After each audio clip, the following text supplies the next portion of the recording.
Easier MPSC चॅनलला subscribe केले नसेल तर लगेच सबस्क्राईब करा आणि बेल आयकॉनला प्रेस करायचे विसरू नका. English grammar bye Wren and Martin.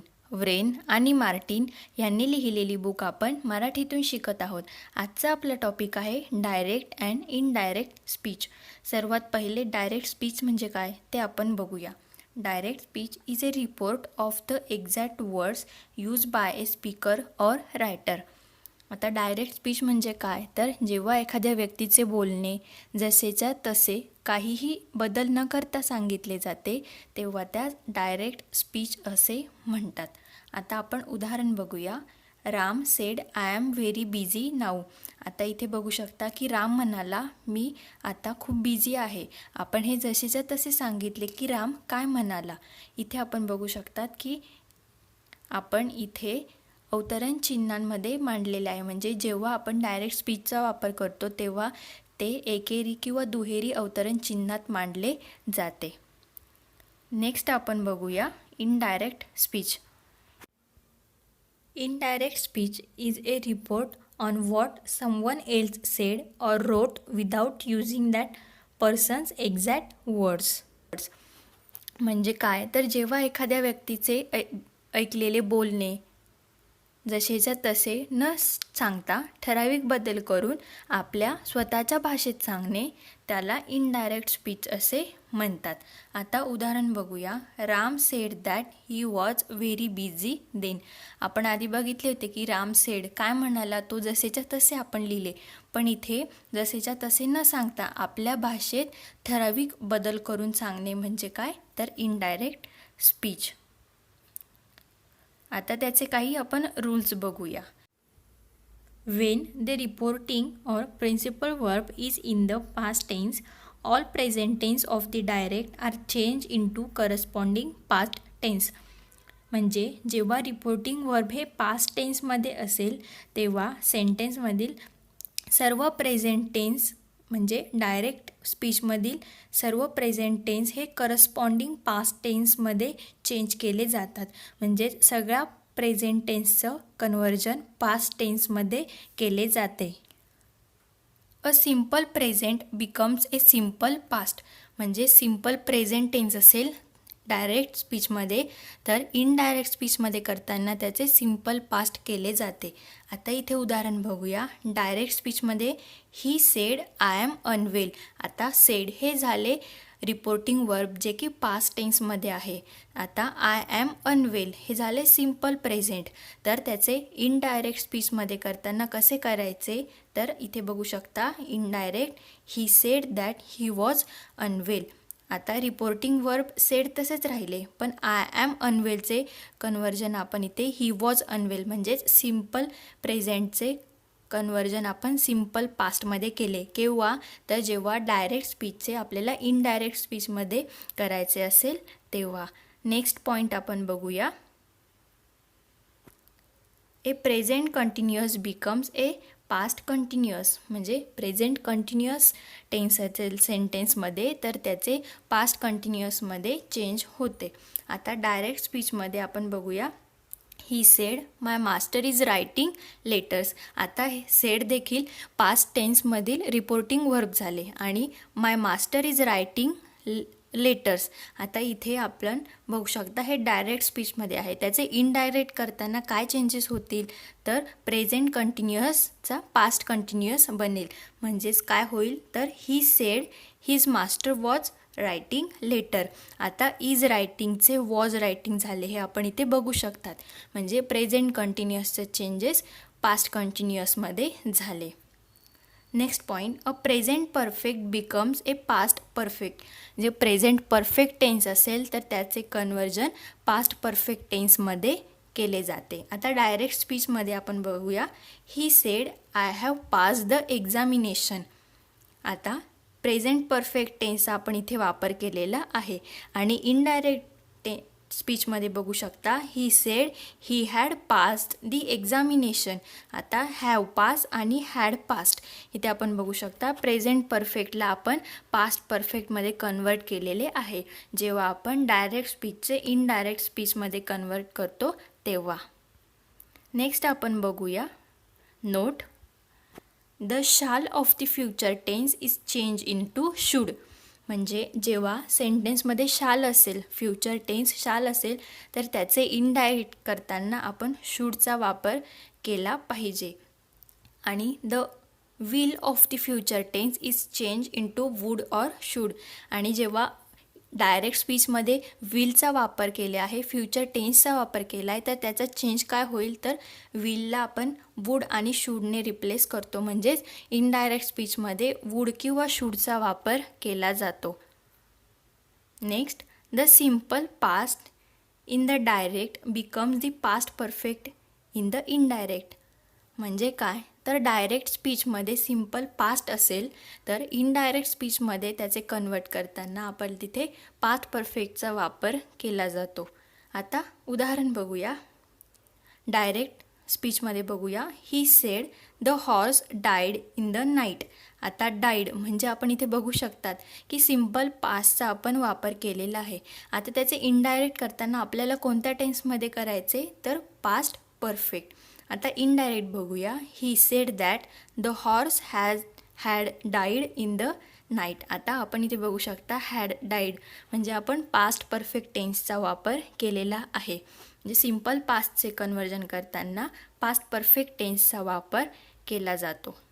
Next आपण बघूया. The tenses may not change if the statement is steel relevant or if it is a universal truth. We can often choose whether to keep the original tenses or change them. म्हणजे जेव्हा universal truth सांगितले जाते, सार्वत्रिक सत्य सांगितले जाते, तेव्हा आपण त्याच्या टेन्समध्ये चेंज केला नाही तरी चालतो. आपण जसाचा तसा टेन्स वापरला तरीही चालतो. उदाहरण बघूया. डायरेक्ट स्पीचमध्ये बोलताना I know her address said Gopi. आता इनडायरेक्टमध्ये करताना Gopi said he knew her address किंवा Gopi said he knows her address. म्हणजे चेंज केला तरी चालतो आणि चेंज नाही केला तरीही चालते, जेव्हा युनिव्हर्सल ट्रूथ सांगितले जाते तेव्हा. नेक्स्ट आपण बघूया. If the reporting verb is in the present tense the tenses of the direct speech do not change.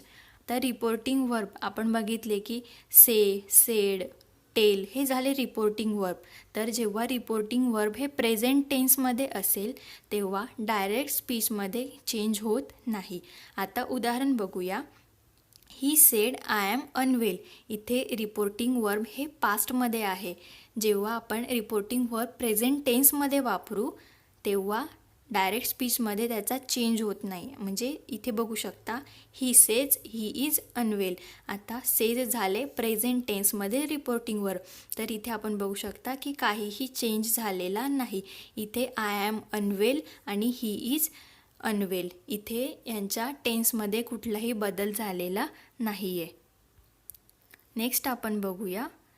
The pronoun of the direct speech are changed where necessary so that their relation with the reporter and his hearer rather than the original speaker are indicated. म्हणजे जेव्हा reporter आणि हिअरर म्हणजे बोलणारा आणि ऐकणारा यांमधील संबंध दाखवलेला असतो तेव्हा गरज पडलीच तर सर्वनाममध्ये चेंज केला जातो. डायरेक्ट स्पीचमधील सर्वनाममध्ये चेंज केला जातो. आता उदाहरण बघूया. Direct speech. He said to me I don't believe me. आता इनडायरेक्टमध्ये he said he didn't believe me. आपण इथे आयचे ही मध्ये कन्वर्जन केलेले आहे आणि मी हे जसेच्या तसे राहिले. म्हणजे गरज पडेल तेव्हा आपण सर्वनामांमध्ये बदल करू शकतो. नेक्स्ट आपण बघूया. Words expressing nearness in time or place are generally change into words expressing distance. म्हणजे जे वर्ड्स असतात जे एक्सप्रेस करतात की नियरनेस इन टाईम म्हणजे टाईमचं जवळ किंवा नियरनेस ऑफ प्लेसच्या जवळ असेल तर त्यांचा बदल डिस्टन्स दाखवणाऱ्या शब्दांमध्ये केला जातो. आता उदाहरण बघूया. डायरेक्ट स्पीचमध्ये he said I am glad to be here this evening. आता धिस इव्हिनिंग आता इथे आपण इनडायरेक्टमध्ये चेंज करताना कसा करायचा, तर इनडायरेक्टमध्ये he said that he was glad to be there that evening. आता धिस इव्हिनिंगला आपण इथे बघू शकता की दॅट इव्हिनिंगने रिप्लेस केलेले आहे जेव्हा आपण डायरेक्ट स्पीचचे इनडायरेक्ट स्पीचमध्ये करतो तेव्हा. नेक्स्ट आपण बघूया क्वेश्चन्स, म्हणजे जेव्हा सेंटेन्समध्ये आपण प्रश्न विचारतो तेव्हा डायरेक्ट स्पीचचे इनडायरेक्टमध्ये कसे कन्वर्जन करायचे ते आपण बघूया.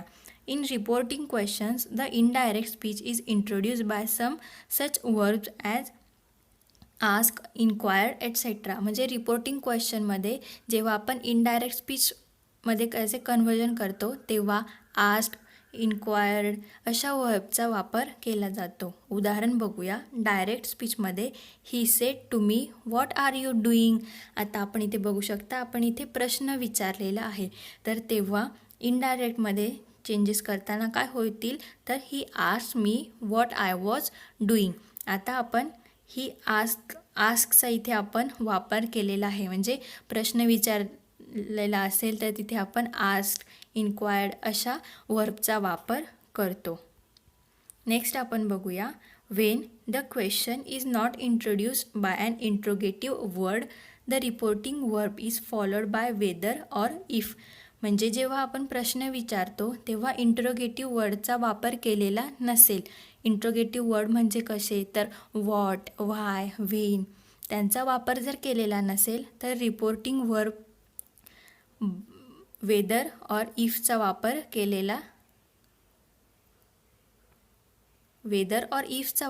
केला जातो. आता डायरेक्ट स्पीचमध्ये आपण बघू शकता. Do you suppose you know better than your on father geed his angry mother. आता इथे आपण बघू शकता डू यू, आपण इथे इंट्रोगेटिव्ह वर्डचा वापर केलेला नाही. आता त्याचे इनडायरेक्ट स्पीचमध्ये कसे चेंजेस होतील ते आपण बघूया. Indirect his angry mother geed and ask weather he suppose that he new better than his father. आता इथे आपण बघू शकता आस्क नंतर आपण वेदरचा वापर केलेला आहे, म्हणजे जिथे इंट्रोगेटिव्ह वर्ड नसतात तेव्हा वेदर किंवा इफचा वापर केला जातो. Commands and request. In reporting commands and request म्हणजे जेव्हा सेंटेन्समध्ये आपण एखादी कमांड करतो, एखादी रिक्वेस्ट करतो, तर the indirect speech is introduced by some verb expressing command or request. तर तेव्हा इनडायरेक्ट स्पीचमध्ये अशा काही वर्बचा वापर केला जातो की जे कमांड आणि रिक्वेस्ट एक्सप्रेस करतात. And the imperative mood is change into the affirmative, आणि इम्परेटिव्ह मूडचं चेंज होतो एफिनेटिव्हमध्ये. आता उदाहरण बघूया. डायरेक्ट स्पीचमध्ये Ram said to Arjun go away. आता इथे तुम्ही बघू शकता की गो अवे ही एक कमांड झाली. आता इनडायरेक्ट स्पीचमध्ये चेंजेस करताना असे वर्ब वापरायचे जे की आपल्याला कमांड एक्सप्रेस करते. आता इथे बघू शकता indirect Ram ordered Arjun to go away. आता ऑर्डर म्हणजे एक आज्ञा दिली, कमांड केली, तर आपण इथे ऑर्डर या वर्बचा वापर केलेला आहे.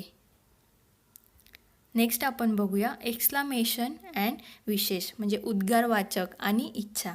In reporting exclamation and wishes the indirect speech is introduced by some verb expressing exclamation or wish. म्हणजे जेव्हा आपण सेंटेन्समध्ये एक्सक्लामेशन वापरतो किंवा एखादी विश एक्सप्रेस करतो, तर इनडायरेक्ट स्पीचमध्ये सांगताना ते असे वर्ब असते जे एक्सक्लामेशन ऑर विश एक्सप्रेस करते. आता उदाहरण बघूया. डायरेक्ट स्पीचमध्ये he said alas I am undone. आता इथे बघू शकता अलास हे झाले एक्सक्लामेशन. आता त्याचे इनडायरेक्ट स्पीचमध्ये चेंजेस करताना कसे होतील, तर he exclaimed sadly that he was undone. आता इथे आपण सॅडली या वर्बचा वापर केला आहे जे की आपल्याला एक्सक्लामेशन एक्सप्रेस करत आहे. तर जेव्हा कमांड, रिक्वेस्ट, एक्सक्लामेशन किंवा विश असेल सेंटेन्समध्ये, तर तिथे करस्पॉन्डिंग वर्बचा वापर केला जातो, म्हणजे ते एक्सप्रेस करणाऱ्या वर्बचा वापर केला जातो. तर आज आपण बघितलेच की डायरेक्ट स्पीच म्हणजे काय, इनडायरेक्ट स्पीच म्हणजे काय, त्यांचे वेगळे रूल कसे. जर तुम्हाला हा व्हिडिओ आवडला तर नक्कीच लाईक, कमेंट, शेअर आणि सबस्क्राईब करायला विसरू नका. व्हिडिओची PDF डाउनलोड करायची असेल तर डिस्क्रिप्शनमध्ये दिलेल्या लिंकवर जाऊन तुम्ही डाउनलोड करू शकतात. थँक्यू.